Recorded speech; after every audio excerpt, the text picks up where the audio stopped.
সবাইকে আজকের আলোচনায় স্বাগত জানাচ্ছি। আজকে আমরা আন্তর্জাতিক বিষয়াবলী ইউরোপ মহাদেশ নিয়ে আলোচনা করব। এই ইউরোপ মহাদেশ আলোচনাতে আমরা ইউরোপের যে পার্টিকুলার অংশ নিয়ে আলোচনা করব বা স্থানগুলো নিয়ে আলোচনা করব, এগুলো হচ্ছে প্রথমত হচ্ছে উত্তর ইউরোপ।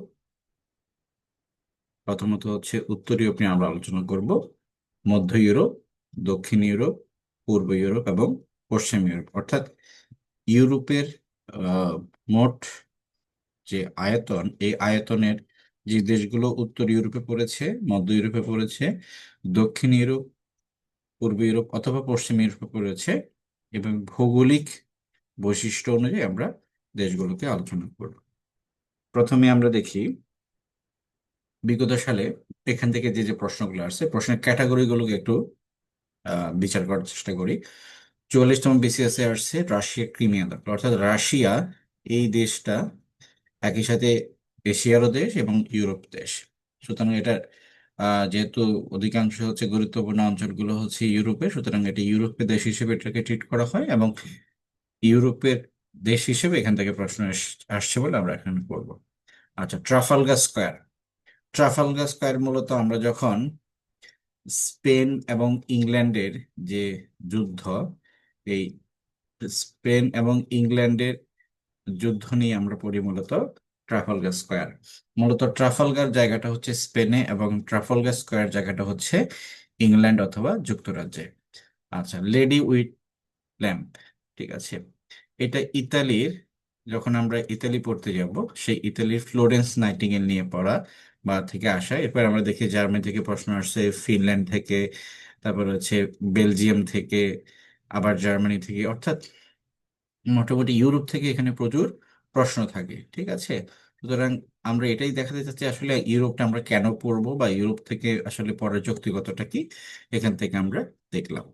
আচ্ছা, আমরা পরে আমাদের মূল আলোচনায় চলে যাই যে ইউরোপের যে মূল যে আহ, আলোচনাগুলো আমরা করব বিভিন্ন অঞ্চল ভেদে। যেমন উত্তর ইউরোপের যে দেশগুলো আছে, বিশেষ করে Finland, Denmark, Iceland, Sweden, Norway, Estonia, Latvia, Lithuania, এগুলোকে আসলে ওইভাবে লিস্ট করে মনে রাখা যাবে না যদি যদি না আমরা এগুলোকে অঞ্চল ভেদে আলোচনা করি। যেমন নিচের কোনটি স্ক্যান্ডিনেভিয়ান কান্ট্রিজ বা যেটাকে আমরা বলি কল্যাণ রাষ্ট্র, অনেকগুলো কল্যাণ রাষ্ট্র স্ক্যান্ডিনেভিয়ান রাষ্ট্র হিসেবে বেশিরভাগ আসে। সুতরাং আমরা এই পাঁচটা দেশ প্লাস বাল্টিক রাষ্ট্র যে তিনটা আছে, এস্তোনিয়া, লাটভিয়া, লিথুয়ানিয়া, অর্থাৎ স্ক্যান্ডিনেভিয়ান রাষ্ট্র এবং বাল্টিক রাষ্ট্র, এই দুটোকে যদি আমরা একসাথে পড়ি তাহলে আমাদের কিন্তু উত্তর ইউরোপ হয়ে যাবে। আচ্ছা, এবার আমরা মধ্য ইউরোপে আসি। মধ্য ইউরোপের যে অঞ্চলটা সবসময় জন্য ইম্পর্টেন্ট, সেটা হচ্ছে ট্রান্স ককেশিয়ান অঞ্চল। ট্রান্স ককেশিয়ান অঞ্চলের বাইরেও কিছু দেশ আছে, যেমন চেক রিপাবলিক, স্লোভাকিয়া, পোল্যান্ড, ঠিক আছে, হাঙ্গেরি, লিচেনস্টাইন। এই দেশগুলো আমাদের একটু আহ, এত ডিটেলস না হলেও বিশেষ করে রাজধানী, মুদ্রা, এগুলো নিয়ে একটু জানতে হবে। আচ্ছা, এরপরে আসি পূর্ব ইউরোপের দেশ। পূর্ব ইউরোপের দেশগুলোর মধ্যে রাশিয়া সবচেয়ে বেশি ইম্পর্টেন্ট, রাশিয়া নিয়ে আমাদের বিস্তারিত পড়তে হবে বাকিগুলোর, এবং ইউক্রেন। বিশেষ করে বর্তমানে রাশিয়া ইউক্রেন যে দ্বন্দ্ব, এটা নিয়ে প্রচুর প্রশ্ন আসে।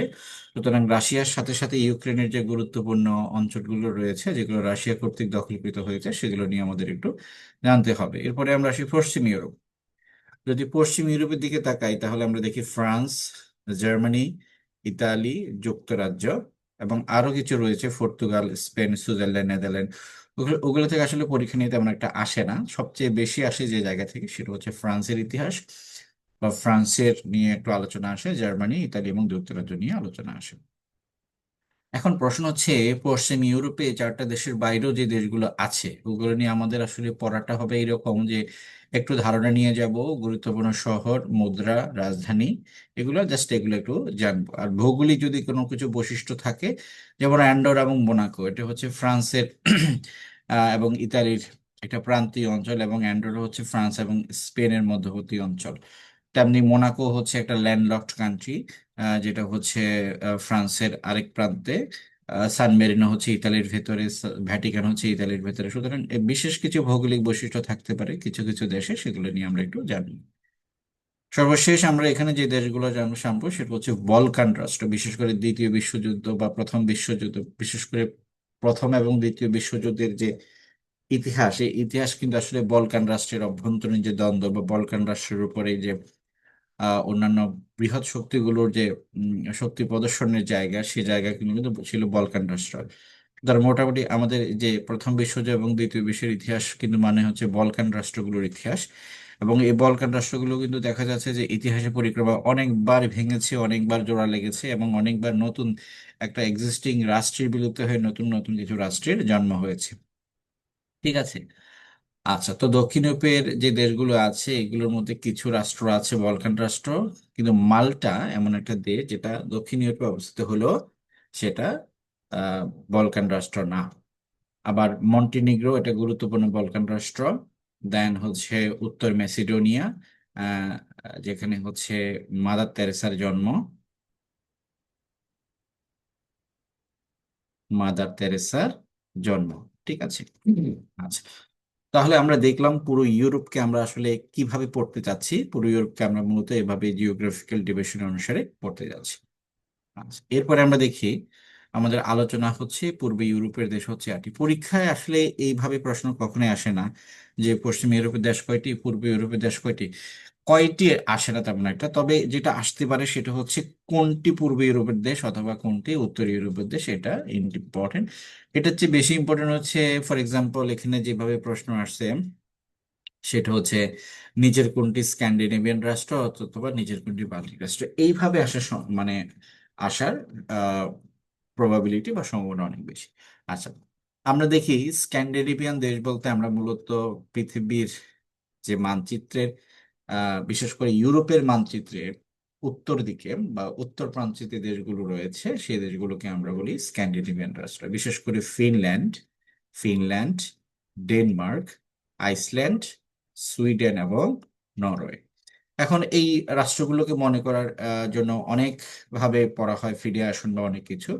তো আমরা মনে করি বা আমি মনে করি যদি আপনি FINDS ফাইন্ডস মানে হচ্ছে খোঁজা, তাহলে ফিনল্যান্ড, আইসল্যান্ড, নরওয়ে, ডেনমার্ক এবং সুইডেন এভাবেও আপনি মনে রাখতে পারেন। আচ্ছা, আরেকটা হচ্ছে বাল্টিক রাষ্ট্র। আপনি যদি অল কথাটাকে মনে রাখেন তেমনি এস্তোনিয়া, লাটভিয়া, লিথুনিয়া। তাহলে যদি আপনি একটা চিন্তা করেন যে ফাইন্ডস অল মানে সবাইকে খুঁজে বের করো, ঠিক এইরকম, তাহলে আপনি কিন্তু এখানে উত্তর ইউরোপের সবগুলো রাষ্ট্র পেয়ে গেলেন। কি কি?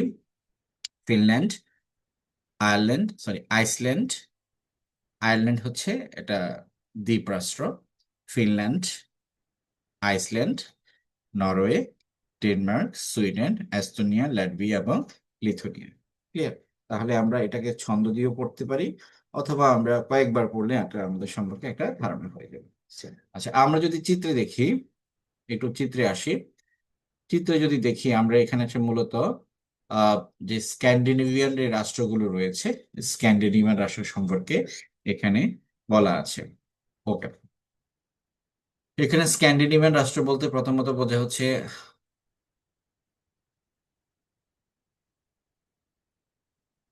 আচ্ছা,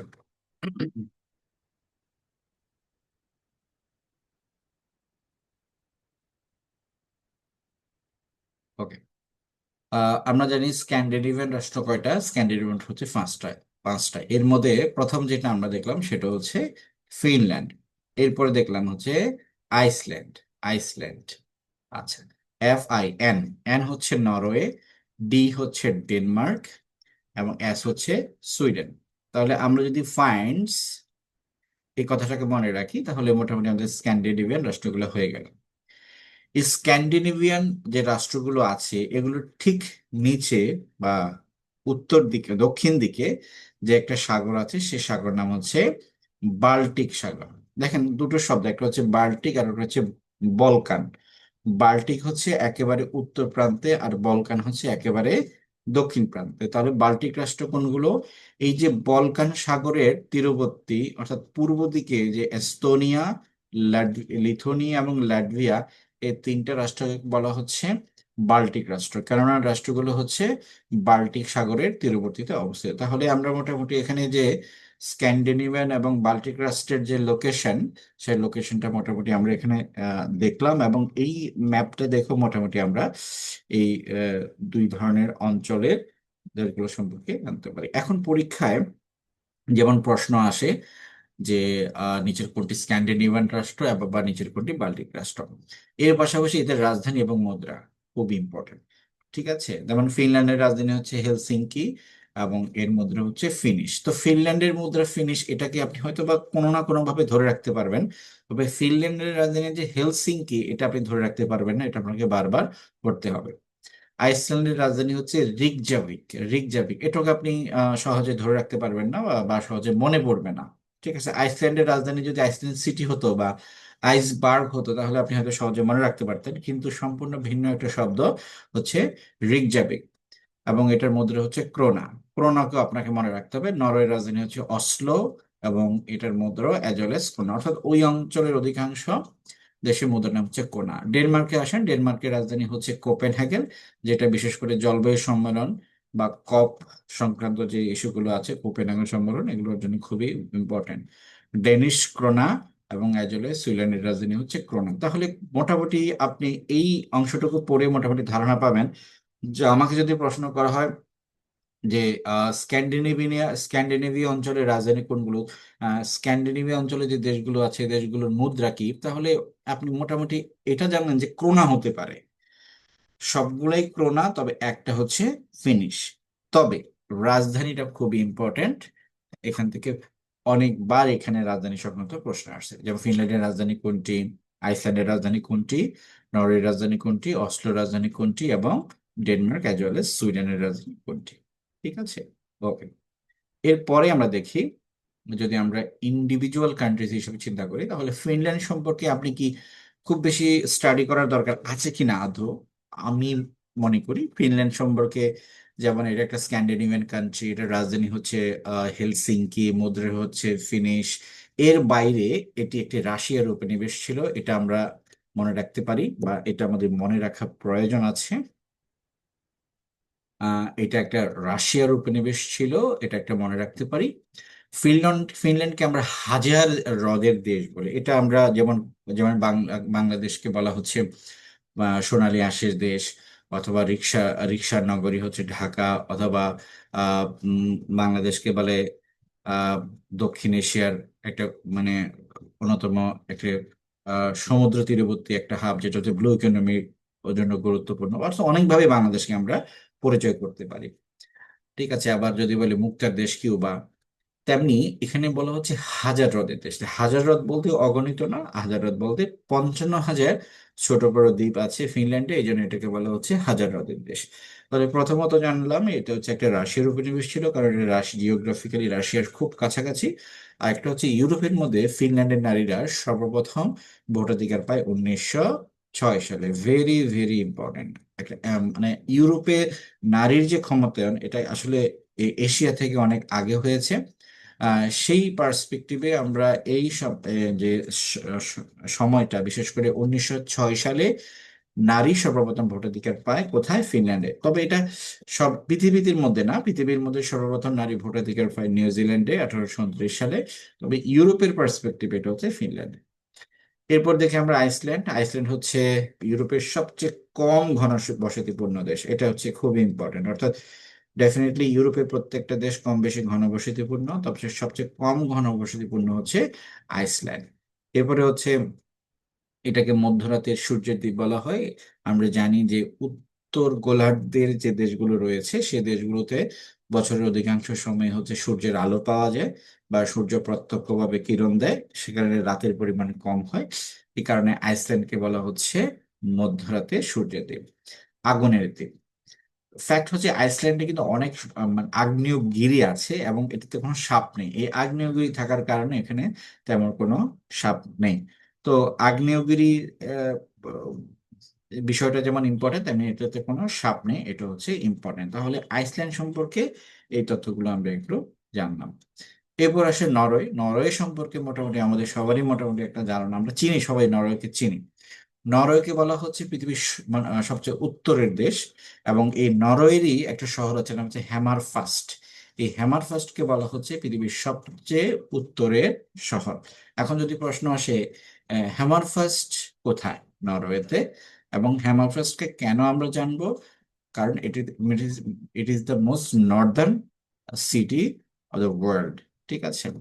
আচ্ছা, মৎস্যজীবী বা ধীবরের দেশ বলা হয়, অথবা নিশীথ সূর্যের দেশ বলা হয়। আচ্ছা, মধ্যরাতে সূর্যদ্বীপ কিন্তু আবার বলা হচ্ছে আইসল্যান্ডকে। আন্দ্রে ব্রেইভিক দুবার আক্রমণ করে নরওয়েতে 76 জনকে হত্যা করে। ঠিক আছে, এটা বিক্ষিপ্তভাবে একটা প্রশ্ন আসছে। কে দুবার আক্রমণ করে নরওয়েতে 76 জনকে হত্যা করে? সেটা হচ্ছে আন্দ্রি বেকি ব্রেইভিক। সুতরাং আমার কাছে মনে হয় এই প্রথম যে দুটো কনসেপ্ট আছে এগুলো আপনারা একটা ভালো করে দেখে যাবেন। এরপর হচ্ছে ডেনমার্ক। বিশ্বের সর্বপ্রথম পতাকা বা লোগো তৈরি হয় ডেনমার্কে। আমরা প্রত্যেকটা দেশেই আমরা পতাকার প্রচলন দেখি, বা কোথাও না কোথাও বিশেষ প্রয়োজনে লোগোর আমরা ব্যবহার দেখি। তাহলে পৃথিবীতে যে পতাকা বা লোগো তৈরির যে ট্রেডিশন বা যে প্রচলন, এটা সর্বপ্রথম দেখা যায় হচ্ছে ডেনমার্কে। আচ্ছা, স্ক্যান্ডিনেভীয় অঞ্চলে আমরা জানি 5টা দেশ রয়েছে, FINDS। এর মধ্যে সবচেয়ে ছোট হচ্ছে ডেনমার্ক। তবে ডেনমার্কের আরেকটা বিশেষত্ব হচ্ছে যে উত্তর আমেরিকা এবং ইউরোপের মাঝখানে পৃথিবীর যে বৃহত্তম দ্বীপ গ্রিনল্যান্ড দ্বীপ, এই গ্রিনল্যান্ড দ্বীপের মালিকানা কিন্তু ডেনমার্কের। অর্থাৎ অপেক্ষাকৃত একটা ছোট রাষ্ট্র হয়েও পৃথিবীর সর্ববৃহৎ যে দ্বীপ, সে দ্বীপের মালিকানা ডেনমার্কের হাতে। যদিও গ্রিনল্যান্ড একটি স্বায়ত্তশাসিত অঞ্চল। পৃথিবীর সর্বপ্রথম জাতীয় পতাকার প্রচলন হয় ডেনমার্কে 1228 সালে। ডেনমার্কের রাজার নাম হচ্ছে ব্লুটুথ। এখন এখান থেকে প্রশ্নটা এভাবে হয় যে ব্লুটুথ নামকরণ করা হয় কোন দেশের রাজার নাম অনুসারে? আমরা সবাই ব্লুটুথ জানি, এটা আসলে দুটো ইলেকট্রনিক ডিভাইসের মধ্যে ফাইল ট্রান্সফারের জন্য একটা টেকনোলজি ব্লুটুথ, যেটাকে আমরা বলি। সুতরাং ব্লুটুথ হচ্ছে ডেনমার্কের রাজার নাম।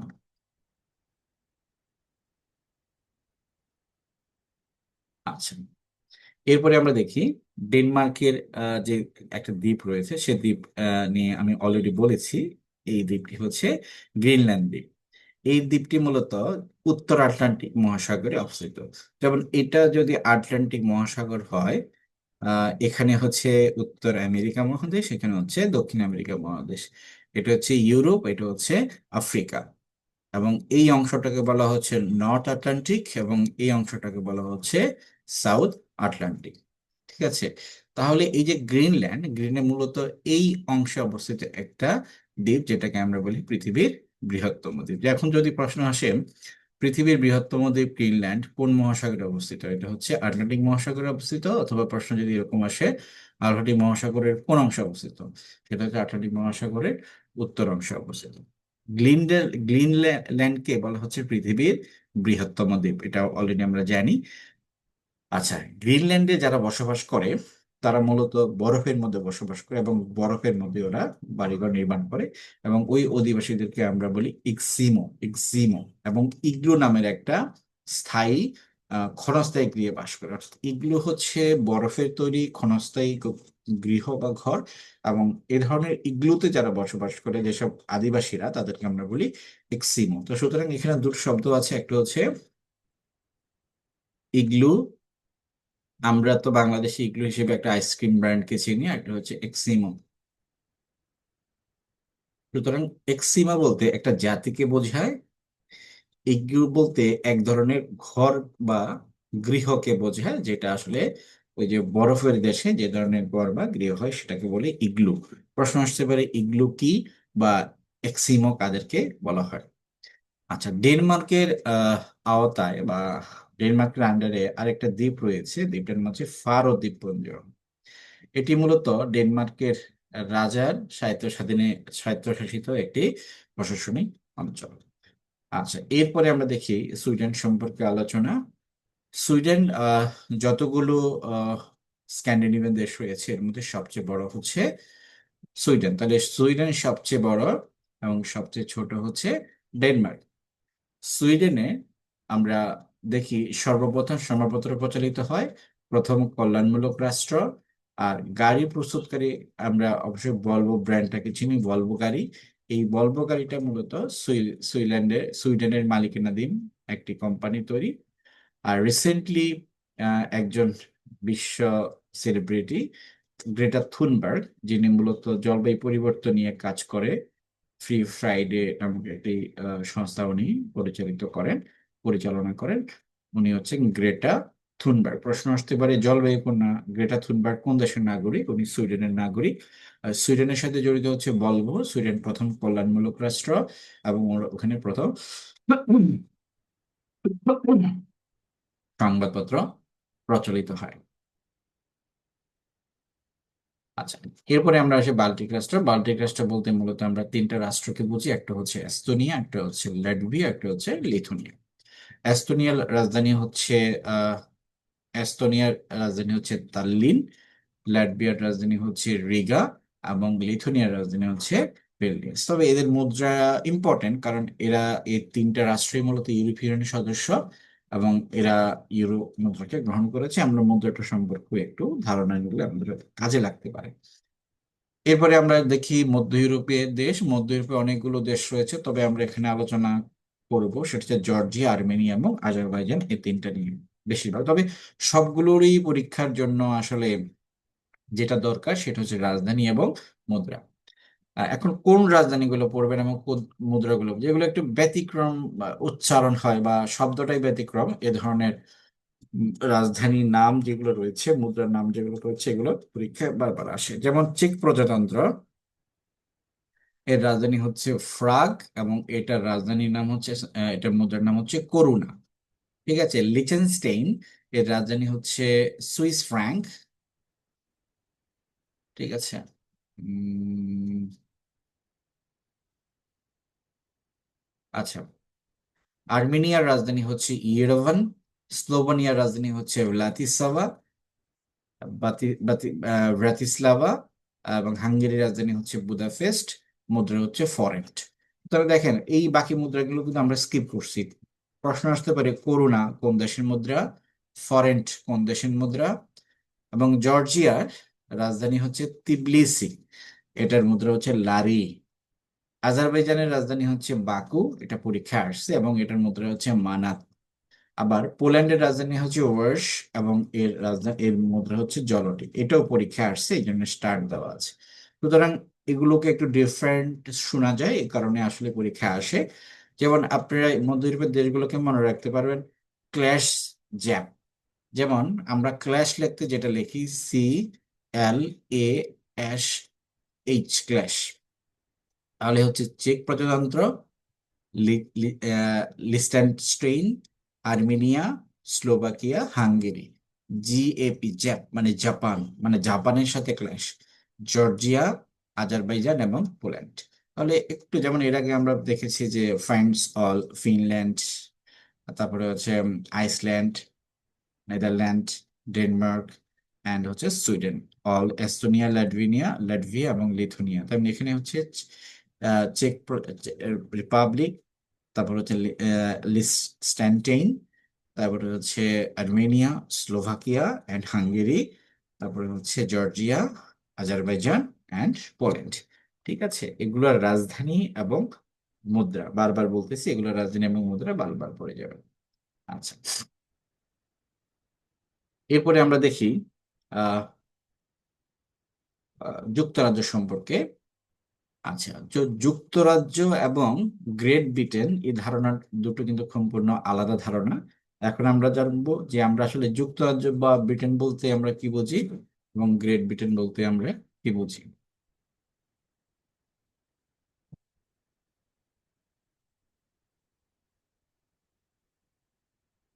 আচ্ছা, প্রথমে দেখেন আহ যুক্তরাজ্য বলতে আমরা মূলত আহ এই যে, আচ্ছা, যুক্তরাজ্য এবং গ্রেট ব্রিটেন বলার আগে আমি আপনাদের বলি, এই যে আহ আপনারা এই কালারফুল অংশটা দেখতে পাচ্ছেন, এটা মূলত একটা দ্বীপ। ঠিক আছে, মানে আটলান্টিক মহাসাগরে অবস্থিত একটা দ্বীপ। তাহলে এইটা একটা দ্বীপ, এইটা একটা দ্বীপ এন্ড দেন এইটা একটা দ্বীপ, তাহলে দুটো দ্বীপ। এই পুরো দ্বীপটার নাম হচ্ছে গ্রেট ব্রিটেন। ক্লিয়ার? তাহলে এই গ্রেট ব্রিটেনের মূলত অংশ হচ্ছে তিনটা। একটা হচ্ছে স্কটল্যান্ড, যার রাজধানী হচ্ছে এডিনবার্গ। ইংল্যান্ড যার রাজধানী হচ্ছে লন্ডন, অ্যান্ড ওয়েলস যার রাজধানী হচ্ছে কার্ডিফ। ক্লিয়ার? তাহলে এখানে মূলত দুটো দ্বীপ রয়েছে, একটা দ্বীপকে বলা হচ্ছে গ্রেট ব্রিটেন বা গ্রেট ব্রিটেন দ্বীপ। এটার তিনটা অংশ রয়েছে। এই গ্রেট ব্রিটেনের সাথে যখন আপনি এই যে উত্তর আয়ারল্যান্ড, যেমন এই অংশটা, এই বেগুনি কালারের অংশটা যোগ করলেন, তখন হয়ে যাবে যুক্তরাজ্য। তবে এই যে আয়ারল্যান্ড, এটা এক সময় যুক্তরাজ্যের অংশ ছিল, কিন্তু এটা স্বাধীন হয়ে যায়। এখন এই উত্তর আয়ারল্যান্ড রয়েছে, যেটা রাজধানী হচ্ছে বেলফাস্ট। ঠিক আছে? হুম। সুতরাং আমরা এখানে যেটা দেখি, তাহলে ভৌগোলিকভাবে গ্রেট ব্রিটেন এবং যুক্তরাজ্য দুটি ভিন্ন ধারণা। যুক্তরাজ্য বলতে আমরা চারটা অংশকে বুঝি বা চারটা স্টেটকে বুঝি। একটা হচ্ছে স্কটল্যান্ড, একটা হচ্ছে ইংল্যান্ড, স্কটল্যান্ড, ইংল্যান্ড, ওয়েলস এবং উত্তর আয়ারল্যান্ড। ঠিক আছে? আর গ্রেট ব্রিটেন বলতে আমরা বুঝি স্কটল্যান্ড, ইংল্যান্ড এবং ওয়েলস। তাহলে স্কটল্যান্ডের রাজধানীটা মনে রাখবেন, ইংল্যান্ডের রাজধানী, ওয়েলসের রাজধানী, দেন হচ্ছে উত্তর আয়ারল্যান্ডের রাজধানী। এর ঠিক পাশে হচ্ছে ফ্রান্স। আর এখানে যেটা হচ্ছে ডোবার প্রণালী বা ইংলিশ চ্যানেল। ঠিক আছে? আর ফ্রান্সের এখানে যে জায়গাটা না, সেটা হচ্ছে নরম্যান্ডি।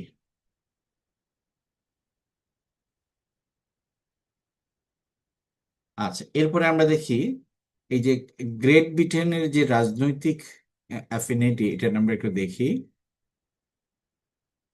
1707 সালে রানী অ্যানির সময় মূলত গ্রেট ব্রিটেন গঠন করা হয়। অর্থাৎ 1707 সালের আগে ইংল্যান্ড, ওয়েলস এবং স্কটল্যান্ড এটার ভিন্ন সত্তা ছিল, তবে এরা একসাথে হয় 1707 সালে। এরপরে দেখেন 1801 সালে গিয়ে 1801 সালে গিয়ে এই গ্রেট ব্রিটেনের সাথে আরেকটা অংশ, যেটা বর্তমানে উত্তর আয়ারল্যান্ড, সেটা যুক্ত হয় এবং পুরো আয়ারল্যান্ডটাই যুক্ত হয়। তবে 1998 সালে এই আয়ারল্যান্ড স্বাধীনতা লাভ করে, এবং এই যে আয়ারল্যান্ড দ্বীপের উত্তর আয়ারল্যান্ড যুক্তরাজ্যের অংশ থাকে, তবে আয়ারল্যান্ড স্বাধীনতা লাভ করে এই যুক্তরাজ্য থেকে বের হয়ে যায়। ঠিক আছে? তাহলে একটা সিগনিফিকেন্ট প্রথম যে ঘটনা, সেটা হচ্ছে 1707 যখন গ্রেট ব্রিটেন হয়, 1808 যখন যুক্তরাজ্য হয়, এবং 1898 যখন যুক্তরাজ্য থেকে আয়ারল্যান্ড বের হয়ে যায়। ব্রিটিশ আইনসভা, ব্রিটিশ আইনসভার নাম হচ্ছে পার্লামেন্ট। আর এটা যে ভবনে অবস্থিত সেটাকে বলা হচ্ছে ওয়েস্টমিনিস্টার প্যালেস।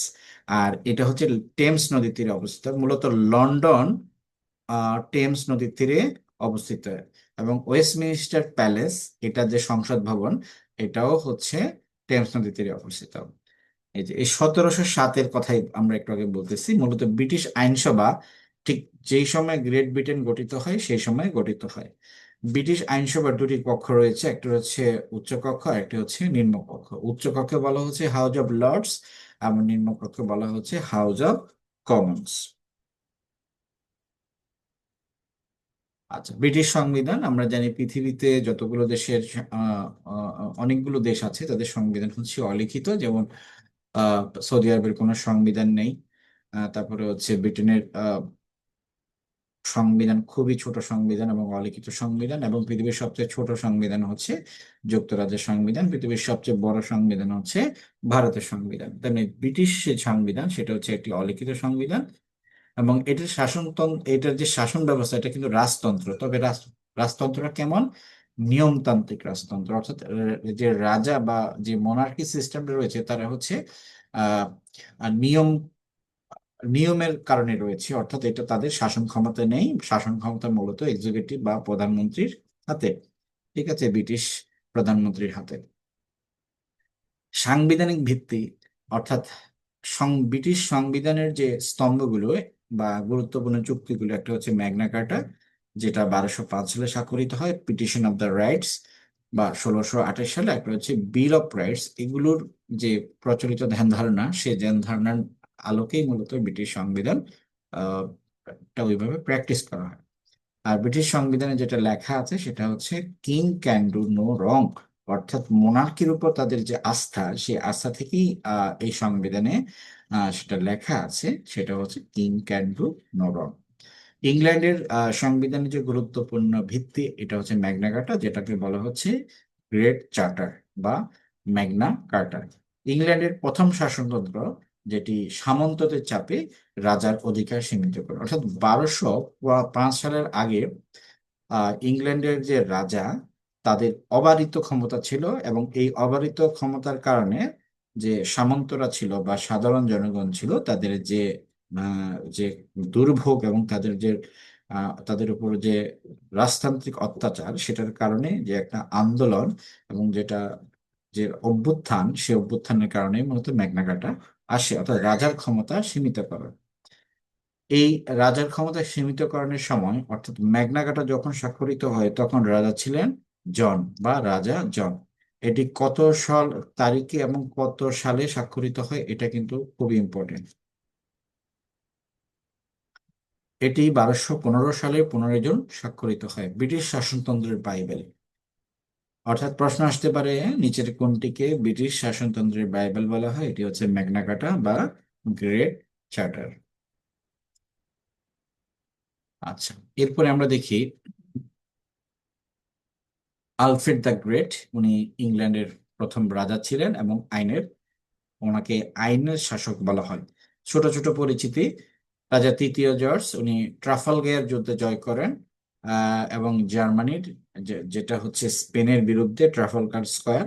এখন এখানে দুটো জিনিস আছে, এক হচ্ছে ট্রাফালগার, এই যে যুদ্ধক্ষেত্রটা, এটা কিন্তু স্পেনে, এবং স্পেনের সাথে যে ট্রাফালগারের যে যুদ্ধটা হয়, সেই যুদ্ধ জয়ের যে উপলক্ষ, সেই উপলক্ষে ট্রাফালগারে ইংল্যান্ডের যে জায়গায় জড়ো হয় উদযাপনের জন্য, যুদ্ধ পরবর্তী সময়ে এই জায়গাটার নামকরণ করা হয় ট্রাফালগার স্কয়ার।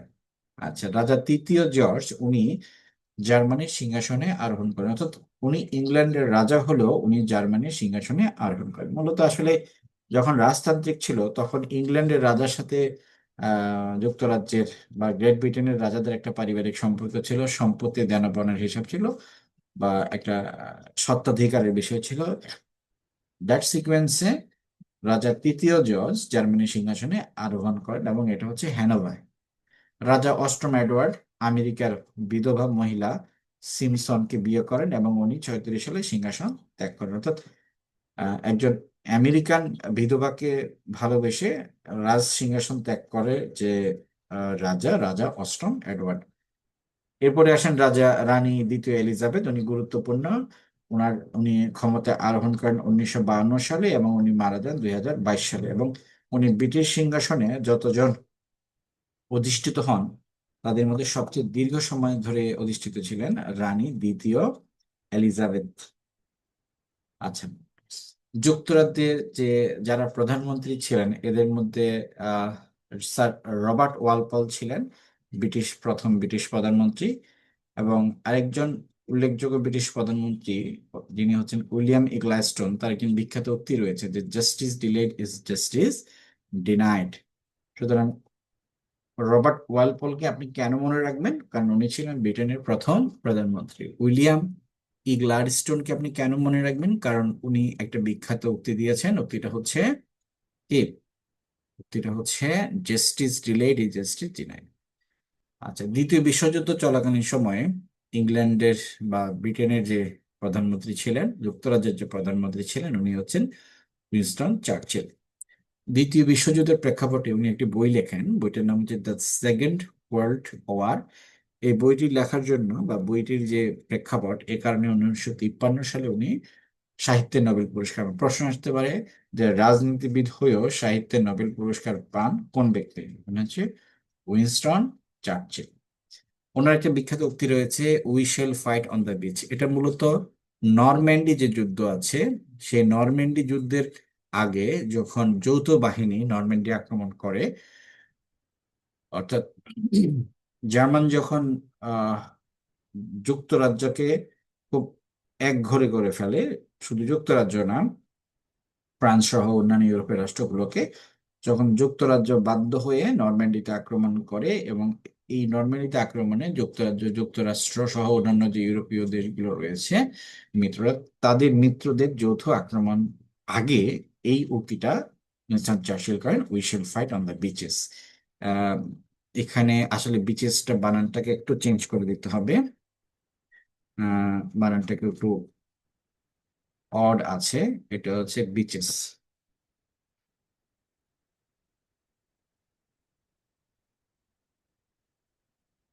ঠিক আছে, বুঝছে। ওকে, তাহলে প্রশ্ন আসতে পারে we shall fight on the beaches, এটা কার লেখা? এটা এটি কার উক্তি? এটি মূলত উইনস্টন চার্চিলের উক্তি।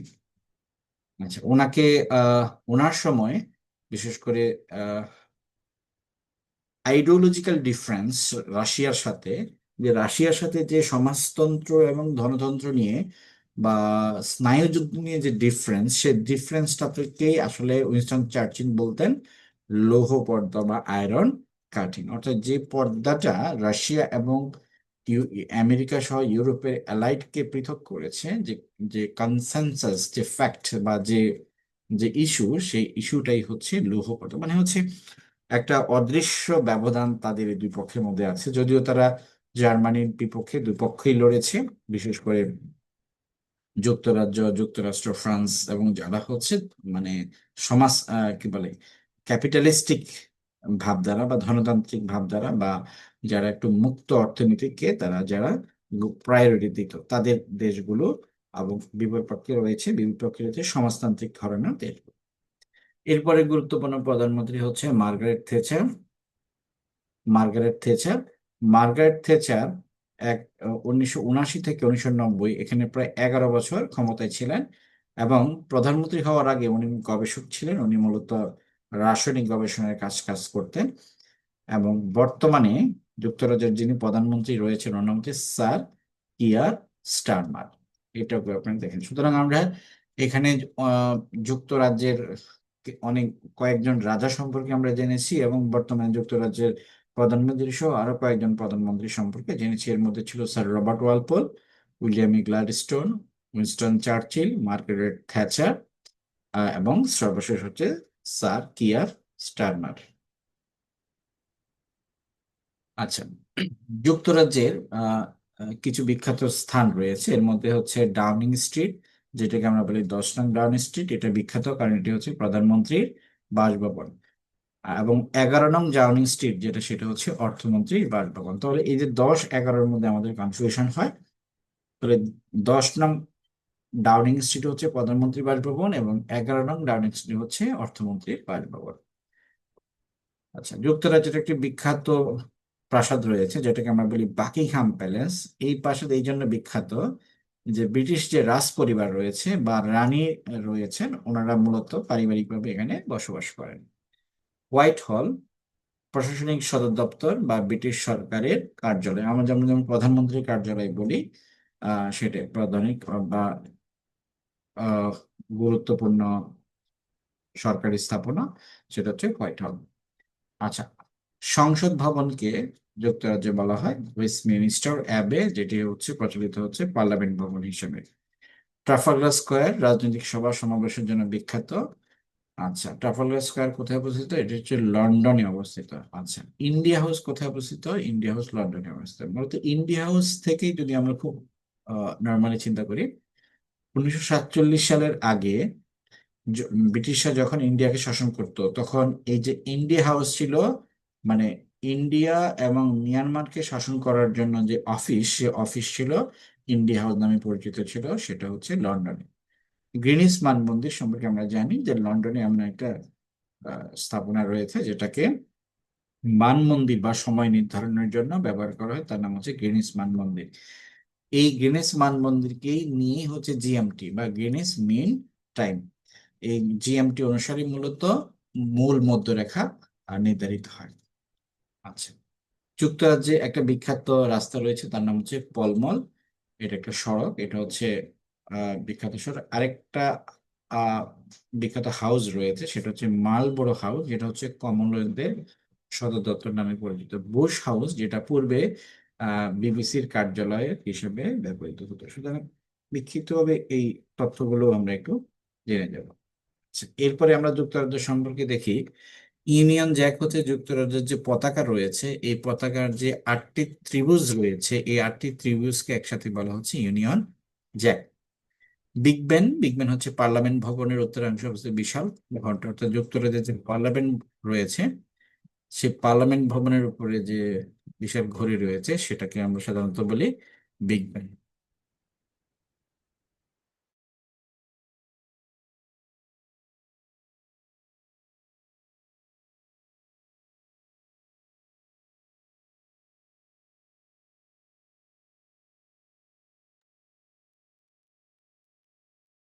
আচ্ছা, এর আগে আমরা দেখেছি ওয়েস্টমিনিস্টার অ্যাবে। ওয়েস্টমিনিস্টার অ্যাবে এটি একটি চার্চ, রাজা বা রানীদের সিংহাসনে আরোহণের শেষকৃত্যে অনুষ্ঠান এখানে হয়। ক্লে স্ট্রিট রয়েছে, যেটা কিনা সমাজপত্র প্রকাশের জন্য বিখ্যাত, বা সমাজপত্রের অফিস। এবং এই প্রত্যেকটা তথ্য আপনারা একটু পড়ে নেবেন। ভিক্টোরিয়া ক্রস, ডাক টিকিট, যুক্তরাজ্যের কোনো ডাক টিকিট নেই। ব্রিটিশ প্রধানমন্ত্রী কি বলা হয়? Chancellor of chancellor of Exchequer. ঠিক আছে, এই আহ, জায়গাগুলো আপনারা একটু দেখে যাবেন। এরপরে আমরা যাব ফ্রান্স। ফ্রান্সে আহ, একটা শতবর্ষব্যাপী যুদ্ধ হয় ফ্রান্স এবং ব্রিটেনের মধ্যে। এটি হয় 1337 থেকে 1453 সাল পর্যন্ত। ঠিক আছে, এই যে শতবর্ষব্যাপী যুদ্ধ, এই শতবর্ষব্যাপী যুদ্ধের একটা প্রভাব কিন্তু আমাদের এই তৎকালীন ভারতবর্ষের উপরে পড়ে।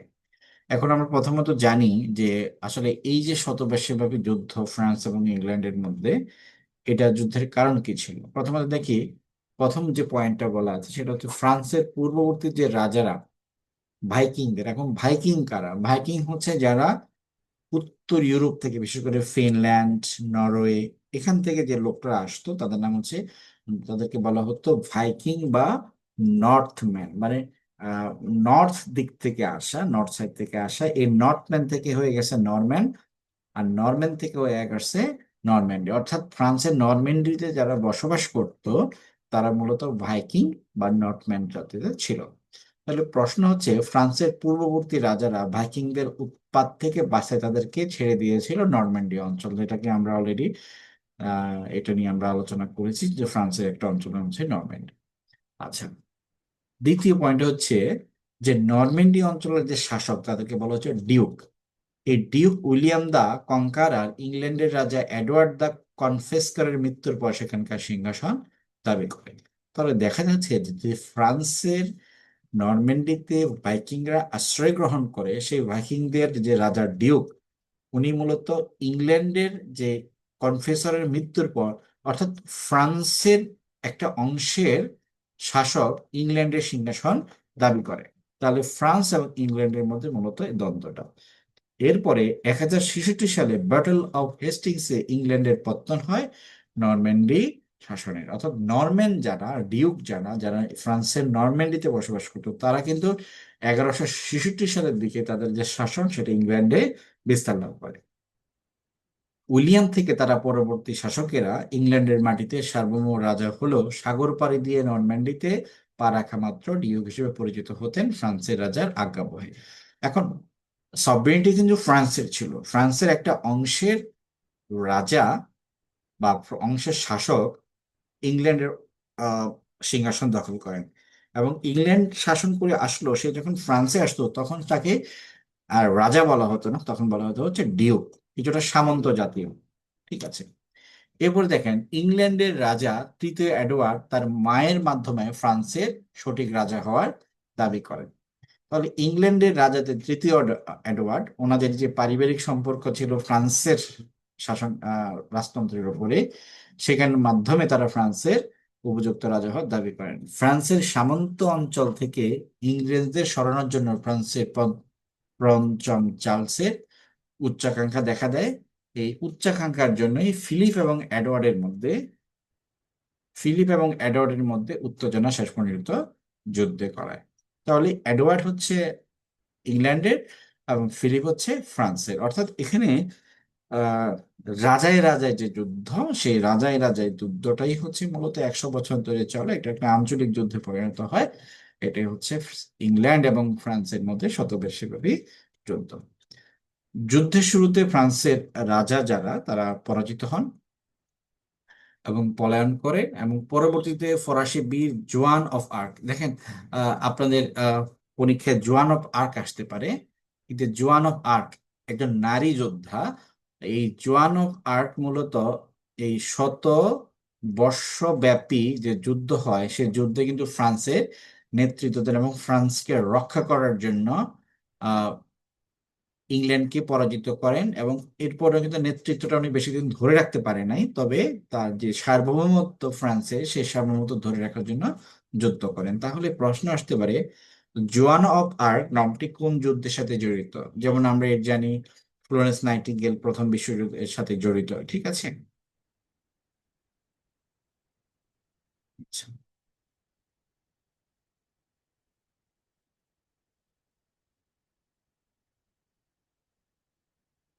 ওকে। আচ্ছা, এখন আমরা ইউরোপের যে আঞ্চলিক অবস্থান, এই অবস্থানটা একটু দেখি। এখানে হচ্ছে যুক্তরাজ্য,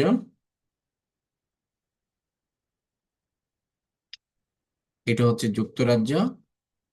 এই যুক্তরাজ্য এবং ফ্রান্সের মাঝখানে যে প্রণালীটা, এটা হচ্ছে ডোবার প্রণালী। এই ডোবার প্রণালীর এখানে যে একটা চ্যানেল আছে, এই চ্যানেলটার নাম হচ্ছে ইংলিশ চ্যানেল।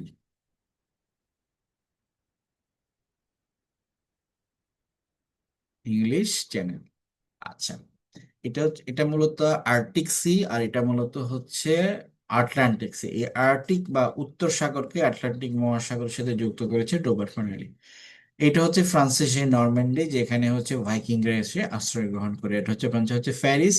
আর এটা হচ্ছে বেলজিয়াম। বেলজিয়ামকে বলা হচ্ছে ইটালির ককপিট, কারণ দ্বিতীয় বিশ্বযুদ্ধের সময় জার্মানি এবং এই যে ফ্রান্সের মাঝখানে বেলজিয়াম ছিল। বেলজিয়ামের উত্তর পাশে যে দেশটা সেটা হচ্ছে নেদারল্যান্ড, এবং মাঝখানে যে সবুজ অংশটা সেটা হচ্ছে লুক্সেমবার্গ। Switzerland, Austria, Italy. এবং দেখে এই ফ্রান্সের লাগোয়া আর দুটো দেশ আছে, একটা হচ্ছে মোনাকো আর একটা হচ্ছে অ্যান্ডোরা। এই যে অ্যান্ডোরা এবং মোনাকো, ঠিক আছে। এটা এটা এটা কিন্তু প্রায় ফ্রান্সের ভেতরেই আছে, এবং এটা হচ্ছে ইতালি। তাহলে যদি বলে অ্যান্ডোরা কোন মহাদেশের দেশ, মোনাকো কোন মহাদেশের দেশ, সুইজারল্যান্ড কোথায়, অস্ট্রিয়া কোথায়, ইতালি কোথায়, ফ্রান্সের প্রতিবেশী কারা, প্রশ্ন যে কোনো ভাবে আসতে পারে। সুতরাং এটা একটু এই ম্যাপটা একটু ভালো করে দেখে যাবেন। আচ্ছা, এরপর আমরা দেখি ফ্রান্স সম্পর্কে যে তথ্যগুলো রয়েছে।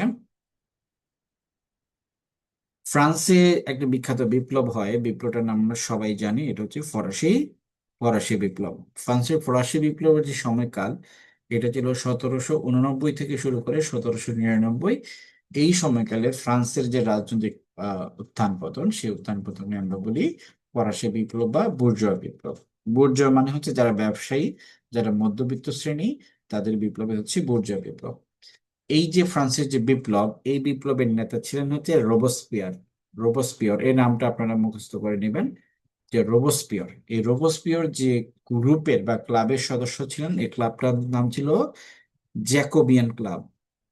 তাহলে এখানে মূলত ফ্রান্স তখন ছিল রাজতন্ত্র। এই রাজতন্ত্রের বিরুদ্ধে বুর্জোয়া শ্রেণীদের যে প্রতিনিধিত্ব করেন যে ব্যক্তি, তার নাম হচ্ছে রোবসপিয়র, এবং তার যে সংগঠন, তার সংগঠন হচ্ছে জ্যাকোবিয়ান ক্লাব।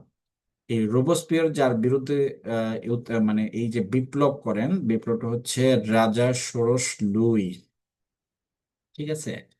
আচ্ছা, এই রাজা ষোড়শ লুইয়ের আগে একজন রাজা ছিলেন, রাজা চতুর্দশ লুই,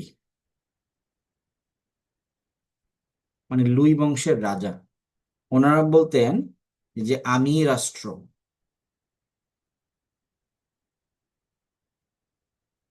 এই চতুর্দশ লুই কি মনে করতেন? আমি রাষ্ট্র। এই যে ফরাসি বিপ্লবের মূল স্লোগান ছিল লিবার্টি মানে স্বাধীনতা, ইকুইটি মানে হচ্ছে সমতা, ফ্র্যাটার্নিটি মানে হচ্ছে ভ্রাতৃত্ব। স্বাধীনতা, সমতা এবং ভ্রাতৃত্ব, এটা ছিল ফরাসি বিপ্লবের মূল স্লোগান। আর এই ফরাসি বিপ্লবটা শুরু হয় মূলত 14ই জুলাই। বাস্তিল দুর্গ, বাস্তিল দুর্গ ছিল একটা কারাগার। এই 14ই জুলাই হচ্ছে ফ্রান্সের স্বাধীনতা দিবস।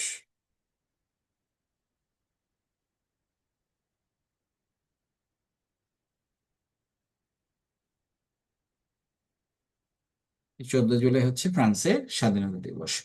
আচ্ছা, তাহলে এই বিষয়গুলো গেল, মানে মানে কি পয়েন্ট যেগুলো, সে কি পয়েন্ট গুলো মোটামুটি এখানে আলোচনা করা হয়েছে। এরপর হচ্ছে আইফেল টাওয়ার। এটার উচ্চতা হচ্ছে 324 মিটার, আর ফুট হচ্ছে 1063 ফুট। এর স্থপতি হচ্ছে গুস্তাভ আইফেল। এই আইফেল টাওয়ারটা মূলত ফ্রান্সের যে ফরাসি বিপ্লবের শতবর্ষ, সেই শতবর্ষ উপলক্ষে মার্কিন যুক্তরাষ্ট্র ফ্রান্সকে, বা মার্কিন যুক্তরাষ্ট্রের অর্থায়নে ফ্রান্সে এটি নির্মিত হয়। আর ফ্রান্স মার্কিন যুক্তরাষ্ট্রের স্বাধীনতা সংগ্রামে সহায়তা করে, এবং সেটা স্মৃতিচিহ্ন হিসেবে যেটা দেয় সেটা হচ্ছে স্ট্যাচু অফ লিবার্টি, যেটা হচ্ছে নিউ ইয়র্কের একটা দ্বীপে অবস্থিত। সুতরাং স্ট্যাচু অফ লিবার্টি ফ্রান্স আমেরিকাকে স্বাধীনতা দিবস উপলক্ষে বা স্বাধীনতার 100 বছর পূর্তি উপলক্ষে সেটা দেয়। আইফেল টাওয়ার যেটা দেয় সেটা হচ্ছে মার্কিন যুক্তরাষ্ট্র দেয় হচ্ছে ফ্রান্সকে।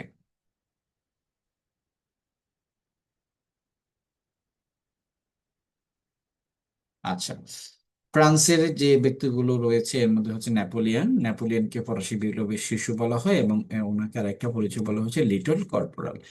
নেপোলিয়নকে ফরাসি বিপ্লবের শিশু এই জন্য বলা হয় যে ফরাসি বিপ্লবের যে আউটকাম, যে ফলাফল, এই ফলাফলের মাধ্যমে নেপোলিয়ন নামে একজন, নেপোলিয়নের আবির্ভাব হয়। যেমন আপনারা যদি জুলাই অভ্যুত্থানের কথা বলেন, তাহলে নাহিদ, আসিফ, সার্জিস, এরা হচ্ছে আগস্ট বিপ্লবের শিশু, বা জুলাই বিপ্লবের শিশু, বা জুলাই অভ্যুত্থানের শিশু। কারণ এরা জুলাই অভ্যুত্থানের সময় শিশু ছিল বিষয়টা না, মানে তাদের যে রাজনৈতিক উত্থান, রাজনৈতিক উত্থান হয় জুলাই অভ্যুত্থানের মাধ্যমে। তেমনি এখানে বলা হচ্ছে যে ফরাসি বিপ্লবের মাধ্যমে যে ব্যক্তিটা লাইমলাইটে আসেন তিনি হচ্ছে নেপোলিয়ন, বা ওনাকে আরেক নামে ডাকা হতো সেটা হচ্ছে লিটল কর্পোরাল। প্রথম কনসুল হন 1799 সালে, মানে কিছুটা রাষ্ট্রীয় ক্ষমতায় আসেন, এবং নিজেকে ফ্রান্সের রাজা ঘোষণা করেন বা সম্রাট ঘোষণা করেন 1804 সালে। অর্থাৎ 1799 সালে উনি ফ্রান্সের উপর ওনার নিয়ন্ত্রণ বা ক্ষমতা প্রতিষ্ঠিত হলেও উনি কিন্তু নিজেকে ফ্রান্সের সম্রাট ঘোষণা করেননি সাথে সাথে। ঠিক 5 বছর পর উনি নিজেকে ফ্রান্সের সম্রাট ঘোষণা করেন, এবং মৃত্যু হয় 1821 সালে সেন্ট হেলেনা দ্বীপে। আর এই সেন্ট হেলেনা দ্বীপটা মূলত হচ্ছে আটলান্টিক মহাসাগরের একটা দ্বীপ, সেন্ট হেলেনা। ঠিক আছে। আচ্ছা, এরপরে আমরা আসি ট্রাফালগার যুদ্ধ। 1805 সালে স্পেনের ট্রাফালগার অন্তরীণ একটি ব্রিটিশ বনাম ফ্রান্সের একটি যুদ্ধ হয় 1805 সালে। ট্রাফালগার অন্তরীপে, অন্তরীপ আমরা জানি অন্তরীপটা হচ্ছে কিছুটা এই রকম, অর্থাৎ এটা হচ্ছে সমুদ্র, আর এটা হচ্ছে, এটাকে বলি আমরা অন্তরীপ। ঠিক আছে। এই স্পেনের এই জায়গাটার নাম হচ্ছে ট্রাফালগার। এই ট্রাফালগারে ব্রিটিশদের সাথে ফ্রান্সের একটা যুদ্ধ হয়, যুদ্ধে ব্রিটিশরা জয়লাভ করে, এবং ব্রিটিশের একটা জায়গা, লন্ডনের একটা জায়গার নাম হচ্ছে ট্রাফালগার স্কোয়ার। স্মরণীয় রাখতে লন্ডনের একটা চত্বরের নাম রাখা হয় ট্রাফালগার স্কোয়ার। আচ্ছা, এরপরে হচ্ছে ওয়াটারলু যুদ্ধ। আমরা বেলজিয়ামকে দেখেছি 1815 সালে। বেলজিয়ামের একটা গ্রাম, তার নাম হচ্ছে ওয়াটারলু। সেই ওয়াটারলু গ্রামে ব্রিটিশদের সাথে ফ্রান্সের একটা যুদ্ধ হয়। সেই যুদ্ধে ব্রিটিশ সেনাপতি ছিল ডিউক হচ্ছে ওয়েলিংটন। তাহলে ওয়াটারলু গ্রামটা কোথায় এটা আসে? ঠিক আছে। বা ওয়াটারলু যুদ্ধ হয় কোন দেশে? বেলজিয়ামে এটা আসে। কত সালে হয়? 1815 সালে। আচ্ছা, নেপোলিয়নের অনেকগুলো বিখ্যাত উক্তি রয়েছে, এর মধ্যে একটা বিখ্যাত উক্তি হচ্ছে আই এম দ্য রেভলিউশন, অর্থাৎ আমি হচ্ছে অভ্যুত্থান। Impossible is a word which is found in fool spar, অর্থাৎ অসম্ভব হচ্ছে এমন একটা শব্দ যা শুধু বোকাদের অভিধানেই পাওয়া যায়। Give me a good mother, give me good mother, I will give you good nation, অর্থাৎ আমাকে একজন শিক্ষিত মা দাও, আমি তোমাকে একটি শিক্ষিত জাতি দেব। নেপোলিয়নের সাথে যেগুলো দ্বীপ জড়িত, 1 নম্বর দ্বীপ হচ্ছে কর্সিকা দ্বীপ। 2 নম্বর হচ্ছে যে দ্বীপে হচ্ছে নেপোলিয়নের জন্ম, এটি হচ্ছে ভূমধ্য সাগরের একটি দ্বীপ, ইতালির ঠিক নিচে কর্সিকা দ্বীপ। প্রথমত তাকে নির্বাসন দেওয়া হয়েছে সেন্ট অ্যালবা দ্বীপে, সেটা 1814 সালে। সেখান থেকে উনি বের হয়ে আসেন। সেখান থেকে বের হয়ে আসার পরে সর্বশেষ ওনাকে আহ নির্বাসন দেওয়া হয় সেন্ট হেলেনা দ্বীপে 1815 সালে। অর্থাৎ ট্রাফালগার যুদ্ধের পরেই ওনাকে সেন্ট হেলেনা দ্বীপে নির্বাসন করা হয়, এবং সে নির্বাসন দেওয়া হয়, এবং সেখানে উনি মারা যান। আচ্ছা, ভিয়েনা কংগ্রেস গঠিত হয় 1814 থেকে 1815 সালে। এবং এই ভিয়েনা কংগ্রেসটা মূলত এই যে ইউরোপে দীর্ঘমেয়াদী শান্তি প্রতিষ্ঠার জন্য গঠন করা হয়, এবং ইউরোপের বিভিন্ন, অর্থাৎ ট্রাফালগার যুদ্ধের সম্ভব আগে পরেই ভিয়েনা কংগ্রেসটি গঠিত হয়। আচ্ছা, এর আগে একটু আগে আমরা কর্সিকা দ্বীপ, যেখানে নেপোলিয়নের জন্ম, সেটা পড়েছি।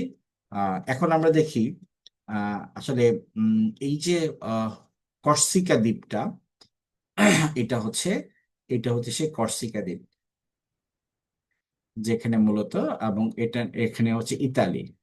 আচ্ছা, এই কর্সিকা দ্বীপের পরে আমরা দেখব সেন্ট অ্যালবা দ্বীপ। এটা হচ্ছে সেন্ট সেন্ট অ্যালবা দ্বীপ, অর্থাৎ নেপোলিয়নের জন্ম এখানে, এবং এখানে তাকে প্রথমবার নির্বাসন দেওয়া হয়, এবং সেকেন্ড বার নেওয়া দেওয়া হয়, নির্বাসন দেওয়া হয় আরো দূরে গিয়ে সেন্ট হেলেনা দ্বীপে। এটা হচ্ছে সেন্ট হেলেনা দ্বীপ। তাহলে প্রথমবার যদি আমরা দেখি, প্রথমবার নির্বাসন দেওয়া হয় ঠিক এইখানে। ওনার জন্ম এই যে কর্সিকা দ্বীপে, ওনার জন্ম কর্সিকা দ্বীপে, ওনাকে প্রথমবার নির্বাসন দেওয়া হয় সেন্ট অ্যালবা দ্বীপে 1814 সালে। কিন্তু পরবর্তীতে তাকে নির্বাসন দেওয়া হয় অনেক দূরে, আর যেন ফিরে না আসে, সেটা হচ্ছে সেন্ট হেলেনা দ্বীপে।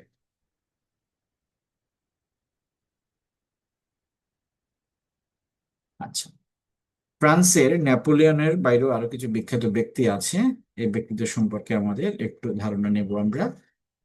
প্রথম জন হচ্ছে চার্লস ডি গলে। সেটা ওনাকে ফ্রান্সের স্বাধীনতা সংগ্রামের অগ্রনায়ক বলা হয়। মূলত প্রথম বিশ্বযুদ্ধের সময় উনি আহ, খুবই গুরুত্বপূর্ণ ভূমিকা পালন করেন। এবং 1940 সালে ফ্রান্সের মুক্তিবাহিনী গঠন, সরি, এটা দ্বিতীয় বিশ্বযুদ্ধের সময়। এরপর হচ্ছে ভলতেয়ার। উনি একজন নাট্যকার ও দার্শনিক ছিলেন, ফরাসি নবজাগরণের প্রাণপুরুষ বলা হয়। ওনার একটি বিখ্যাত উক্তি রয়েছে, common sense it is not so common. ঠিক আছে। যে পল সাত্রে। প্রশ্ন আসতে পারে, দেখেন এত কিছু না আসলে আসতে পারে, না এসে প্রশ্ন এভাবেও আসতে পারে, নিচের কোনজন ফরাসি দার্শনিক, বা নিচের কোন দার্শনিক ফরাসি, বা নাট্যকার ও দার্শনিক কে। ঠিক আছে, সুতরাং ভলতেয়ার এবং জে পল সাত্রে দুজনই হচ্ছে ফরাসি সাহিত্যিক ও, একজন হচ্ছে নাট্যকার ও দার্শনিক, একজন হচ্ছে সাহিত্যিক ও দার্শনিক। 1964 সালে উনি নোবেল পুরস্কার প্রত্যাখ্যান করেন। শান্তিতে একজন নোবেল পুরস্কার প্রত্যাখ্যান করেন এশিয়ার, ওনার নাম হচ্ছে লি ডাক থো, ভিয়েতনামের। এবং আরেকজন হচ্ছে, যিনি সাহিত্যে নোবেল পুরস্কার পেলেও সেটা প্রত্যাখ্যান করেন, যে জে পল সাত্রে। আচ্ছা, এরপর আলোচনা হচ্ছে ইতালি। ইতালিকে রাজতন্ত্র বিলুপ্ত হয় 1946 সালে। যেহেতু যে আমরা বলি মুসোলিনির মাধ্যমে, মুসোলিনির পতনের পরপরই ইতালিতে রাজতন্ত্র বিলোপ হয়, এবং মুসোলিনিকে বলা হয় পেশিবাদের জনক। ঠিক আছে। এরপরে হচ্ছে, বা যেটাকে আমরা বলি স্বৈরতন্ত্রের জনক। রেনেসাঁ শুরু করে হচ্ছে ফ্লোরেন্স শহরে, ইউরোপের লংবোর্ড বা সুর বলা হয়। ছিদ্রায়িত রাষ্ট্র, ইউরোপের যেগুলো রাষ্ট্র রয়েছে এর মধ্যে ইতালিকে একটি ছিদ্রায়িত রাষ্ট্র বলা হয়, কারণ এই রাষ্ট্রের ভিতরে আরো দুটি ছোট রাষ্ট্র রয়েছে। একটি হচ্ছে ভ্যাটিকান, আর একটি হচ্ছে সান ম্যারিনো। আচ্ছা, সার্ডিনিয়া এবং সিসিলি। দেখেন, একটা হচ্ছে সিসিলি আর একটা হচ্ছে সিসিলিস। সিসিলিস একটা দেশ, আর সিসিলি একটা দ্বীপ রাষ্ট্র। একটা সিসিলি হচ্ছে শুধু দ্বীপ, যেটা হচ্ছে আহ ইতালির আন্ডারে।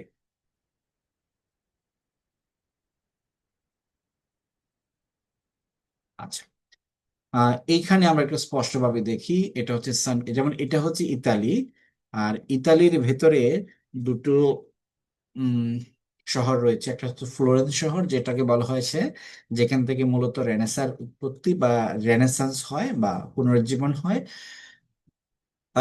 দুটো স্বাধীন দেশ আছে, একটা হচ্ছে সান মেরিনো, আর একটা হচ্ছে ভ্যাটিকান সিটি। এবং ভ্যাটিকান সিটির এখানে একটা শহর রয়েছে রোম শহর।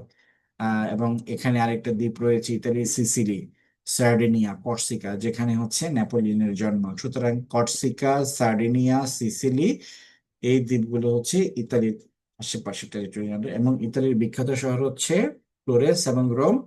ইতালির ভেতরে দুটো স্বাধীন রাষ্ট্র রয়েছে, একটা হচ্ছে সান মেরিনো, একটা হচ্ছে ভ্যাটিকান সিটি। আচ্ছা, ইতালির যে বিখ্যাত ব্যক্তিদের রয়েছে এর মধ্যে হচ্ছে ফ্লোরেন্স নাইটিঙ্গেল, যেটা ওনাকে লেডি উইথ দ্য ল্যাম্প হিসেবে মূলত গণ্য করা হয় এবং আধুনিক নার্সিং এর জনক বলে ওনাকে আখ্যায়িত করা হয়।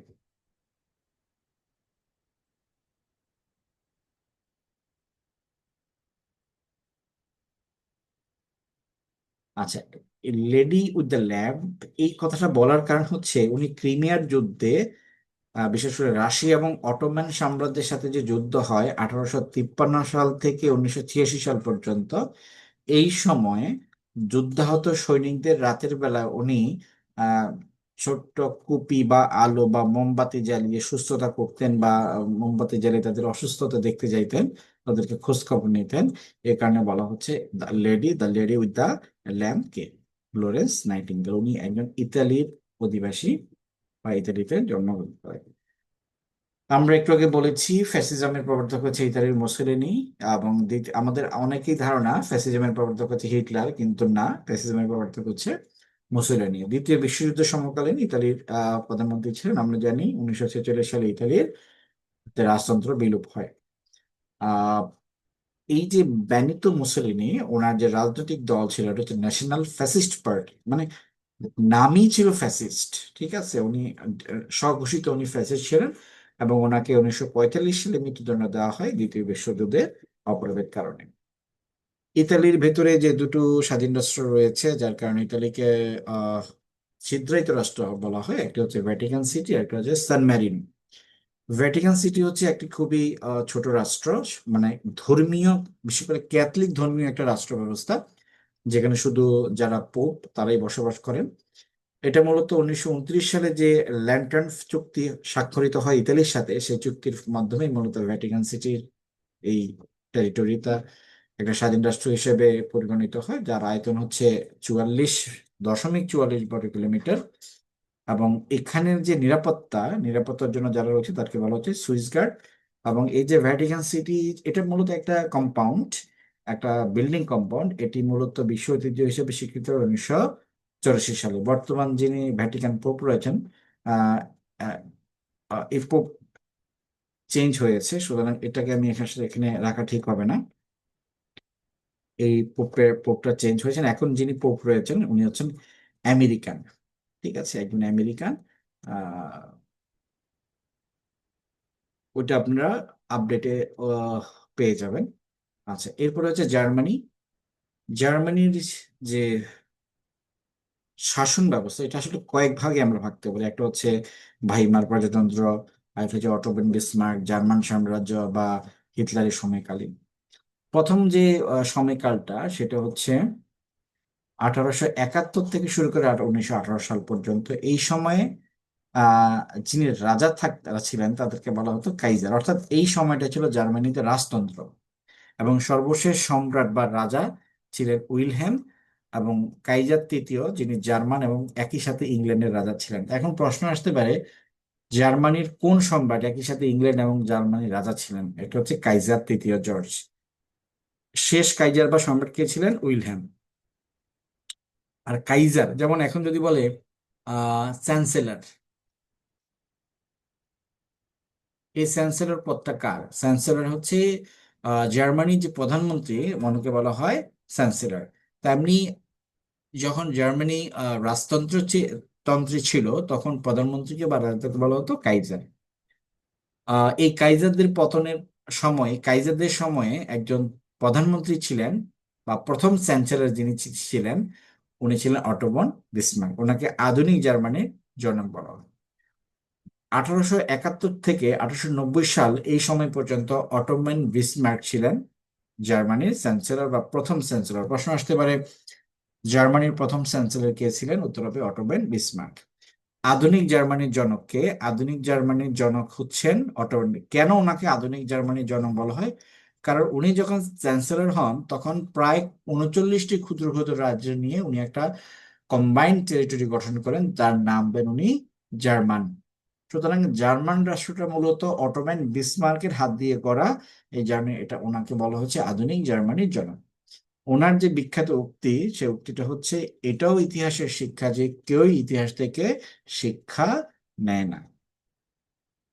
আচ্ছা, এটা হচ্ছে আহ দ্বিতীয় বিশ্বযুদ্ধের পর জার্মানি যখন ফ্রান্স, আমেরিকা, সোভিয়েত ইউনিয়ন এবং আমেরিকার ফ্রান্স, ব্রিটিশ, সোভিয়েত এবং আমেরিকার মধ্যে ভাগ হয়ে যায়, তখন এই যে পুরো জার্মানিটা কিন্তু এই চারটা শক্তির মধ্যে ভাগ হয়ে যায়। এবং ইটসেলফ বার্লিন যে শহর, জার্মানির যে রাজধানী, সেটাও কিন্তু চারটা শক্তির মধ্যে ভাগ হয়ে যায়। যেমন এখানে আপনারা চারটা কালারে জার্মানির চারটা অংশ দেখতে পাচ্ছেন, এই চারটা কালারই আবার বার্লিনে, অর্থাৎ জার্মানির পুরো জার্মানিটা যেমন চারটা ভাগ হয়, জার্মানির যে রাজধানী বার্লিন সেটাও ভাগ হয়।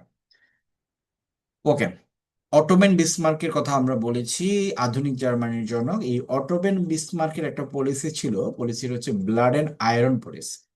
আচ্ছা, এই ব্লাড এন্ড আয়রন পলিসির বিষয়বস্তু হচ্ছে অটোম্যান বিসমার্কের যে ফরেন পলিসি, এই ফরেন পলিসি মূলত ছিল মানে যুদ্ধ করে রাষ্ট্র জয়ের একটা পলিসি।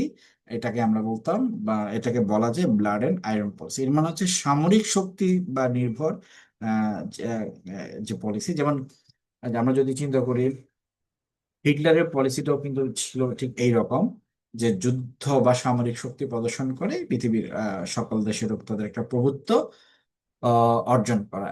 আচ্ছা, এই ব্লাড এন্ড আয়রন পলিসির ফলে ফ্রাঙ্কো প্রুশিয়া, জার্মানির পূর্ব নাম ছিল হচ্ছে প্রুশিয়া, আর ফ্রাঙ্কো ছিল হচ্ছে ফ্রান্সের। ফ্রান্স এবং আহ, আহ, জার্মানির যে যুদ্ধটা, সে যুদ্ধ জয়লাভ করার পরেই মূলত অটোম্যান বিসমার্ক চ্যান্সেলর হন, এবং পুরো জার্মান অঞ্চলটাকে উনি সংযুক্ত করেন, এবং ওনাকে বলা হতো the iron chancellor, the man of blood and iron. অর্থাৎ ওনার ভিতরে যেমন আয়রনও রয়েছে, তেমনি ব্লাডও রয়েছে।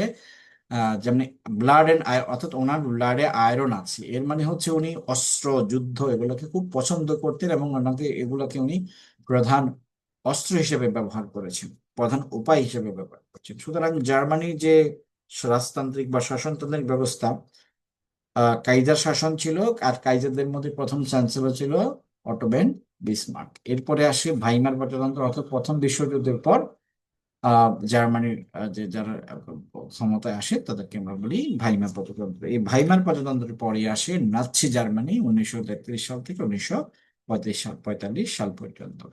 ঠিক আছে।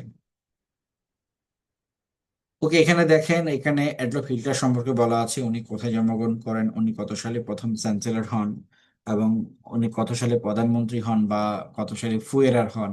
ঠিক আছে। আচ্ছা, এখানে আহ কিছু জিনিস আমি একটু স্কিপ করবো। যেমন দেখেন, উম, জার্মানির যে অ্যাডলফ হিটলারের যে আহ, যে পার্টিটা ছিল, এই পার্টির নাম ছিল নাজি পার্টি বা নাৎসি পার্টি। এটা ইম্পর্টেন্ট। গেস্টাফো, গেস্টাফো মানে গোপন পুলিশ বাহিনী, কার ছিল? হিটলারের ছিল। কত সালে গঠিত হয়? 1933 সালে। যুদ্ধই জীবন, যুদ্ধই সার্বজনীন। কে বিশ্বাস করতেন যুদ্ধ জীবনে, যুদ্ধ সার্বজনীন? অথবা কে বলতেন এক জাতি, এক রাষ্ট্র, এক নেতা? Adolf Hitler. এটা ইম্পর্টেন্ট। মেইন ক্যাম্প নামক বা মাই স্ট্রাগল নামক বইটি কে রচনা করেন? Adolf Hitler. আচ্ছা, আহ দ্বিতীয় বিশ্বযুদ্ধ পরবর্তী সময়ে 1945 থেকে 1990 সাল পর্যন্ত জার্মানিকে দুভাগ করে ফেলা হয়। একটা হচ্ছে পূর্ব জার্মানি, যেটা ছিল মানে সোভিয়েত ইউনিয়ন কন্ট্রোলড, এবং পশ্চিম জার্মানি ছিল যুক্তরাষ্ট্র এবং ইউরোপীয় শক্তিগুলোর প্রভাবাধীন।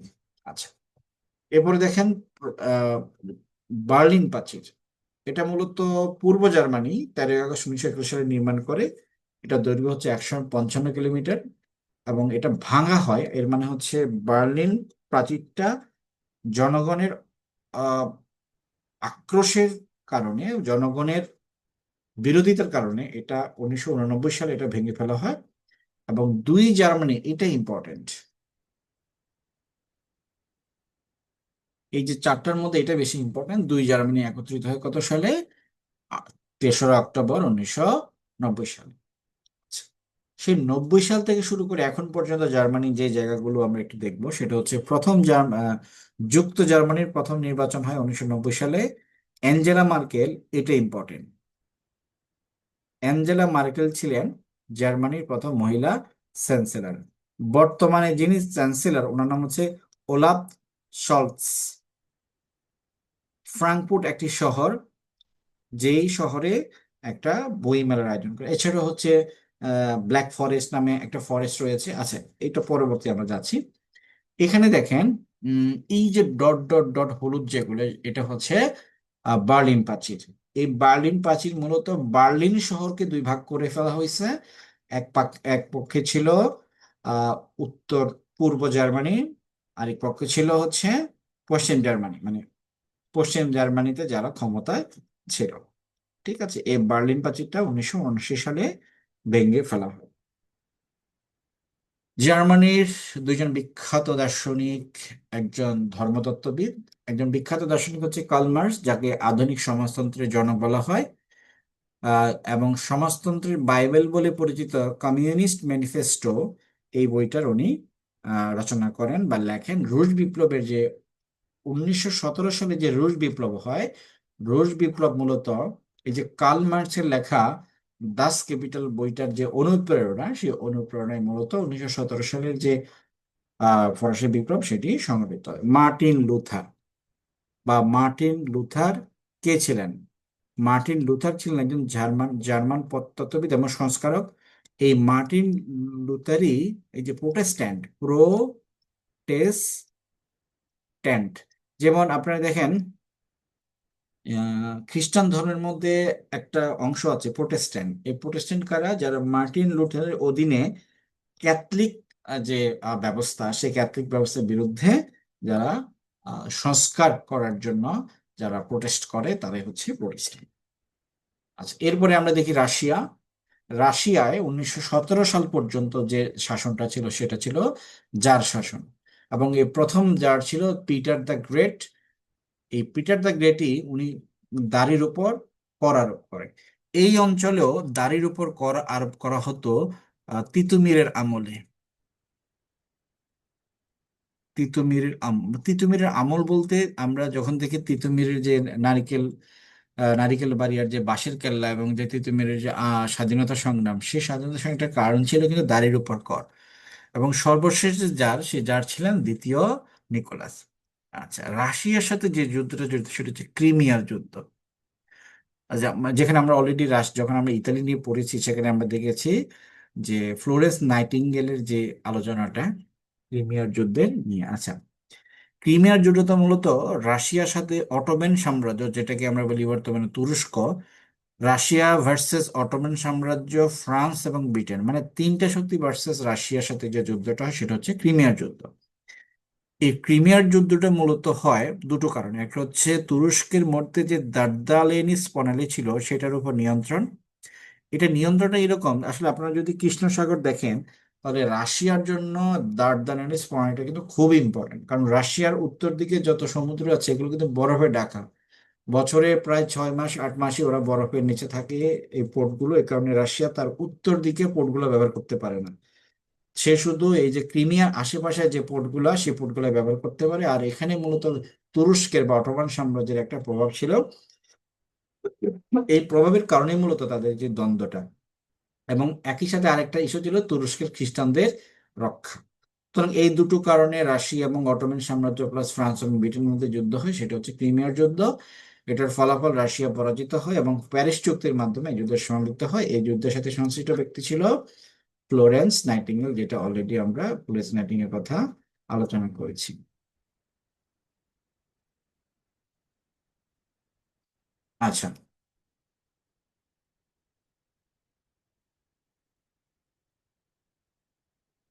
আচ্ছা, আমরা 1917 সালে রুশ বিপ্লবের কথা জানি। এখানে রুশ বিপ্লবের সম্পর্কে একটু ডিটেল দেওয়া আছে যে রুশ বিপ্লব কেন হয়। অনেকগুলো কারণ ছিল। রা- রাজতন্ত্রের প্রতি জনগণের অসন্তোষ ছিল, শ্রমিকের অসন্তুষ্টি ছিল, ভূমি মালিকদের দাসের প্রতি, দাস ব্যবস্থার প্রতি অত্যাচার। অর্থাৎ মূল বিষয়টা হচ্ছে জনগণ যখন রাজার মানে শাসনে অসন্তুষ্ট হয়, তখন আসলে এই জনগণের পক্ষ থেকেই কেউ না কেউ বিপ্লবের ডাক দেয়, দল গঠন করে। এমন একটা দল দল হচ্ছে যেটাকে আমরা বলি বলশেবিক। ঠিক আছে, এই বলশবিকদের যে যে সংগ্রাম, যে আহ, যে আন্দোলন, এই আন্দোলনটাই মূলত রাশিয়ার যে ক্ষমতার পরিবর্তন ঘটায় বা রাজতন্ত্রের পতন ঘটায় বা যার শাসনের পতন ঘটায় সেটা হচ্ছে রুশ বিপ্লব। ঠিক আছে, তাহলে 1917 সালে যে ঘটনাগুলো ঘটে, এক নম্বর হচ্ছে শ্রমিক ধর্মঘটের ফলে দ্বিতীয় নিকোলাসের পদত্যাগ করেন, অর্থাৎ জার পদত্যাগ করেন। অস্থায়ী রাশিয়ান সরকার গঠন, যেটাকে বলা হচ্ছে ডুমা। এখন পরীক্ষা আসতে পারে রাশিয়ার পার্লামেন্টের নাম কি। রাশিয়ার পার্লামেন্ট নাম হচ্ছে ডুমা, জাপানের হচ্ছে ন্যাসেট। ঠিক আছে, তৃতীয় নম্বরে দেখেন বলশেভিক পার্টি এবং শ্রমিকদের ক্ষমতায়ন, অর্থাৎ যখন নিকোলাস পদত্যাগ করেন তখন একটা সরকার গঠিত হয় এবং বলশেভিক পার্টি সেখানে ক্ষমতা দখল করেন। একটু আগে আমরা বলেছি যে কার্ল মার্কসের দ্য ডাস ক্যাপিটাল, এটা কিন্তু 1917 সালের যে বিপ্লব, এই বিপ্লব পেছনে কিন্তু একটা অনুঘটক ছিল। আর রুশ বিপ্লবের ফলাফল যেগুলো সেটা হচ্ছে জার পতনের হয়। জারের পতন হয়, রাজধানী পেট্রোগ্রাদ থেকে মস্কো স্থানান্তর করে, অর্থাৎ জার আমলে রাশিয়ার রাজধানী ছিল পেট্রোগ্রাদ এবং এটাকে মস্কো নিয়ে আসা হয়। সোভিয়েত ইউনিয়ন গঠন করা হয়। প্রশ্ন আসতে পারে সোভিয়েত ইউনিয়ন গঠন হয় কত সালে, সেটা হচ্ছে 1922 সালে। সমাজতন্ত্রের যাত্রা হয় 1922 সালে। আর এই রুশ বিপ্লব মূলত ছিল শ্বেত ফৌজ। শ্বেত ফৌজ মানে হচ্ছে জারদের যে সৈন্যবাহিনী, সেটা ছিল শ্বেত ফৌজ। সে শ্বেত ফৌজের সাথেই বলশেভিকদের যে যুদ্ধ, এটা এক ধরনের গৃহযুদ্ধ ছিল। মানে হচ্ছে রাশিয়ান বিপ্লব মূলত এক ধরনের গৃহযুদ্ধ, যে গৃহযুদ্ধের ফলে রাজতন্ত্রের পতন হয়। এবং এরপরে আমরা দেখি যে 1922 সালে যে সোভিয়েত ইউনিয়ন গঠন করা হয়, সেটা 1991 সালের পতন হয়। এই পতনের জন্য যে নীতিটা কাজ করেছে সেটা হচ্ছে মিখাইল গর্বাচেভের দুটো নীতি। একটা হচ্ছে গ্লাসনোস্ট, একটা হচ্ছে প্যারিস্ট্রিকা। পরীক্ষার জন্য খুবই খুবই ইম্পর্টেন্ট। পরীক্ষা আসতে পারে গ্লাসনোস্ট মানে কি। গ্লাসনোস্ট মানে হচ্ছে খোলামেলা আলোচনা, এটা একটা রাশিয়ান শব্দ। আর প্যারিস্ট্রিকা মানে হচ্ছে সংস্কার বা পুনর্গঠন, অর্থাৎ সোভিয়েত ইউনিয়নের এক ধরনের, সোভিয়েত ইউনিয়নের যে রাজনৈতিক সীমাবদ্ধতা সেটা নিয়ে একটা খোলামেলা আলোচনা, এবং এই রাজনৈতিক সীমাবদ্ধতার প্রেক্ষিতে সোভিয়েত ইউনিয়নের সংস্কার, এই সংস্কার করতে গিয়েই 1991 সালে 26শে ডিসেম্বর সোভিয়েত ইউনিয়নের পতন হয়। এবং পতনের ফলে 15টি স্বাধীন রাষ্ট্রের জন্ম হয়। এবং এই 15টি স্বাধীন রাষ্ট্রের মধ্যে বৃহত্তম হচ্ছে রাশিয়া। অর্থাৎ সোভিয়েত ইউনিয়ন ভেঙে, যেমন সোভিয়েত ইউনিয়নকে আমরা কি পড়ি, ইউ এস এস আর।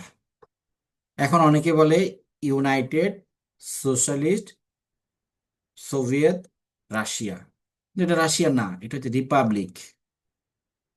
এটা 1990 সালের পরে সেটা রাশিয়া হয়। ঠিক আছে, বা রুশ ফেডারেশন হয়। এর এই মানে যেটাকে আমরা বলি সোভিয়েত ইউনিয়ন ভেঙে যে রাষ্ট্রগুলো হয় তাদের একটা সংগঠন আছে, তার মধ্যে সিআইএস।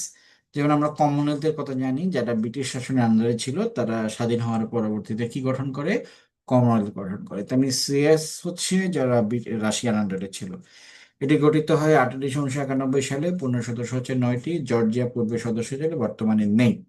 প্রশ্ন আসতে পারে নিচের কোন দেশটি পূর্বে সিআইসি সদস্য ছিল, বর্তমানে নেই। পূর্ণ সদস্য কয়টা? 9টা।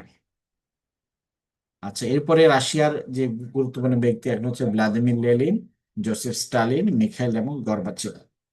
ঠিক আছে, এগুলো একটু আপনারা দেখে যাবেন, একটু দেখলেই হবে। ঠিক আছে, আমি আপনাদের গ্রুপে এগুলোকে নোটটা আপলোড করে দেবো। ঠিক আছে, যেমন এই জায়গায় এই লাইনটা একটু বেশি ইম্পর্টেন্ট, যে কার, কে বলেছেন imperialism is the highest stage of capitalism, এটা হচ্ছে ভ্লাদিমির লেনিনের উক্তি। পঞ্চবার্ষিকী পরিকল্পনা কে প্রবর্তন করেন? Joseph Stalin. দ্বিতীয় বিশ্বযুদ্ধের সময় রাশিয়ার প্রেসিডেন্ট কে ছিলেন? Joseph Stalin. আচ্ছা, মার্গারেট থ্যাচার একজন লোক সম্পর্কে বলেছিল, বা একজন গর্বাচেপ সম্পর্কে বলেছিল যে আমি গর্বাচেপকে পছন্দ করি, আমরা একসঙ্গে কাজ করতে পারি। এটা কে বলেছিল? মার্গারেট থেসার, যাকে বলা হচ্ছে লৌহ মানবী, যুক্তরাজ্যের প্রধানমন্ত্রী। গ্লাসনোস্ট এবং প্যারিস্ট্রিকা নীতির প্রবর্তকে, এটাও গুরুত্বপূর্ণ, যে গ্লাসনোস্ট এবং প্যারিস্ট্রিকা নীতির প্রবর্তককে মিখাইল গর্বাচেভ। আচ্ছা, এখানে দেখেন, এখানে আমরা আসলে কি দেখতে পাচ্ছি, এখানে আমরা দেখতে পাচ্ছি ইউক্রেন। ইউক্রেনের রাজধানী হচ্ছে কিয়েভ। এটা হচ্ছে কার্কিভ, লুহানাস্ক, দোনেক্স, খারসন, মারিউপোল। এই মারিউপোল মূলত একটা বন্দর। ঠিক আছে, মানে ইউক্রেনের এই অংশগুলো ইম্পর্টেন্ট, কেননা রাশিয়া এই জায়গাগুলো অলরেডি দখল করে ফেলছে। ঠিক আছে, তো পরীক্ষা আপনাদের জন্য আসে যে আহ কারসন কোথায়, মারিউপোল কোথায়, দনেটস্ক কোথায়, লুহানস্ক কোথায়। ঠিক আছে, এগুলা রাশিয়া ইউক্রেনের কাছ থেকে দখল করে ফেলছে। আচ্ছা, এখানে কিছু প্রশ্ন আছে।